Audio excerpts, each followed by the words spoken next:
Finally হলুদের প্রোগ্রামটা নিয়ে চলে আসলাম। গ্রামের হলুদ একটু অন্যরকম হয়, অনেক মজা করেছি আর অনেক ফান করেছি, সবকিছু থাকবে এই ভিডিওতে। So let's go. Hello everyone, আসসালামু আলাইকুম। সো চলে আসলাম হলুদের ভিডিওটা নিয়ে। সন্ধ্যা হয়ে গেছে প্রায়, আমরা একটু লেট করে ফেলেছি।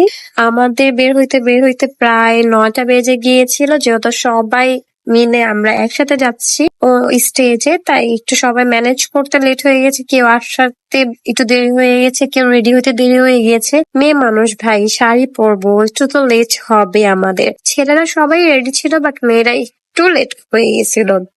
আর গ্রামের বিয়েতে একটু তাড়াতাড়ি হয়, বাট আমরা অনেক বেশি লেট করে ফেলছি। এখানে আমি রেডি হয়ে বসে আছি, অনেকেই রেডি হচ্ছে এখনো। তো সবাই মিলে এক একজন ডালা নিয়ে বের হয়ে গেছে। আমরা যাওয়ার পর মেয়ে পক্ষ আসবে, আর মেয়ে পক্ষ আমরা, ছেলে পক্ষ আমরা। কিছু বলার নাই, যেহেতু নিজেদের ফ্যামিলির বিয়ে। আমার 2 বোনের ছেলে মেয়ের বিয়ে, আর বড় বোনের ছেলে আর 4 নাম্বার বোনের মেয়ে। তাই অ্যাকচুয়ালি আমরা নিজেদের ফ্যামিলি মেম্বার, তো মেয়ে পক্ষ আমরা, ছেলে পক্ষ আমরা। একটাই স্টেজ করেছি 2 পক্ষ মিলে। তো এখানে আমরা চলে যাচ্ছি। এখানে খালি একটা জমি ছিল, ওই জমিতে স্টেজটা করা হয়েছে। গ্রামে তো স্কুল তারপর কমিটি সেন্টার ভাড়া নিতে হয় না, এই কাম চালায় দেয় খালি জমিতেই আর কি।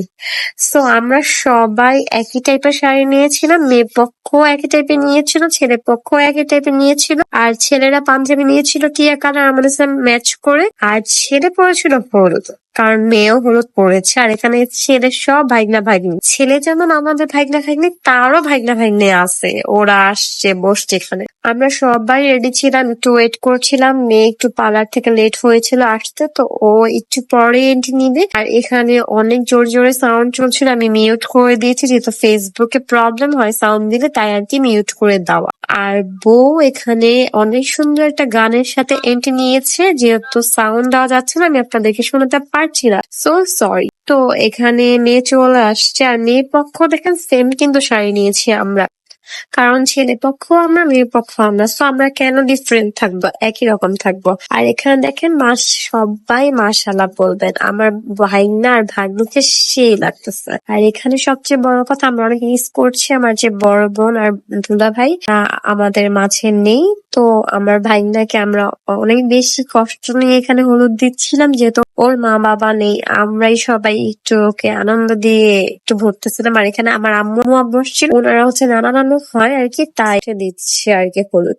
এরপর এখানে আমার দুলা ভাই আর আমার বোন একটু ফাইজলামি করছিল, পিকচার তুলছিল। তারপর আমরা ওয়েট করছিলাম, যেহেতু আমরা বাইরের মানুষ, আমরা পরে দিলেও কোনো প্রবলেম হবে না, যারা আসছে তারা আগে দেখ। তারপর আমাদের সময় হলো, আমরা স্টেজে উঠে গিয়েছি, আমি আমার হাজবেন্ড। তো আমরা এখানে হলুদ দিচ্ছিলাম, আর আমার ভাগ্না ভাগ্নি একটু শরম পাচ্ছিল। আমার ভাগ্না আমার থেকে বয়সে বড়, কিন্তু আমার ভাগ্নি ছোট, কিন্তু কিছু করার নেই, এখানে আমি খালা, তাই একটু বড় বড় সাজতেছিলাম, একটু শয়তানি করতেছিলাম, সেটা ফাইজলামি করছে। আর ওরাও অনেক হাসাহাসি করতেছিল। দেখেন ওদের মুভমেন্ট দেখেই বুঝে যাচ্ছে অনেক বেশি শরম পাচ্ছিল। আর এখানে আমার ভাই ভাবি উঠে গেছে, ওরাও হলুদ দিচ্ছিল, ওরাও মামা মামি লাগে আর কি। কি বলবো, আমরা ছোটবেলায় মামা মামি হয়ে গিয়েছি, নানা নানি হয়ে গেছি। তারপর আমরা খাওয়া দাওয়া করছি, অনেক নাচানাচি করছি। ওই মোমেন্টটা একদমই আমার ভিডিও রেকর্ড করার ইচ্ছে ছিল না, যেহেতু অনেক ফান করছি, মজা করছি ফ্যামিলি সবাই মিলে, তার কি করা হয়নি। আর সবাই বাসায় এসে আমরা গসিপিং করছি। এই আজকের ভিডিও। নেক্সট বিয়ের আরো অনেকগুলো পর্ব দেখতে পারবেন। So thanks for today.